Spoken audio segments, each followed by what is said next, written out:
Hearty स्वागत। Catch charitable trust तरफ चौद्वार थाना सानिटाइजर स्प्रे कार्यक्रम अनुष्ठित हो यही महत् कार्य आम सहित योगदान करते चौद्वार थानार भारप्राप्त अधिकारी श्रीजुक्त पद्मनाभ प्रधान।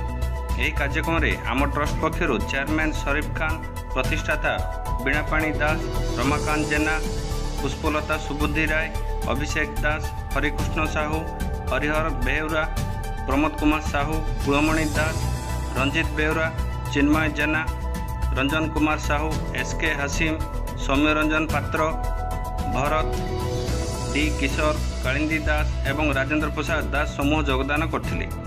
एथिसहित ट्रस्ट चेयरमैन शरीफ खान, प्रतिष्ठाता बीणापाणी दास कहते आगामी किछि दिन में आमे एहिभଳି किछि साही बा बस्ती रे सैनिटाइजर स्प्रे करिवार आशा रखुछु। भुवनेश्वर विजय कुमार गौड़ रिपोर्ट, जनता न्यूज। आमर मकसद ये थिला जे प्रशासन को आमर आसी सानिटाइजिंग करिया आमर मकसद थिला जेहेतु से सब बेले जाउछन्ती आम पे सेवा करूछन्ती, सब आड़े बुलुछन्ती, लोकन को सुरक्षा दउछन्ती।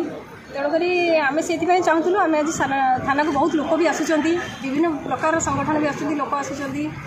आम चाहूँ थाना को आज सानिटाइजिंग करूँ, से आम पद्मनाभ सार आईएएस परमिशन नहीं से आम सब एकत्रित हो काम आगामी दिन जारी रखिए। आम आगामी दिन में जारी रखू बस्ती बस्ती एरिया आम सार को जो कहलु कि थाना को आम आउ थे सानिटाइजिंग करूँ, सार कहले ना थाना को सानिटाइजिंग करने अपेक्षा बस्ती बासिंदा को अंचल सानिटाइजिंग कले जो पाऊना जो ऑफिस रे ही पारुन तुम कले बेटर रहा। सार कथा रखिक आम बस्ती बासिंदा जो रोचे से गुड़ा सानिटाइज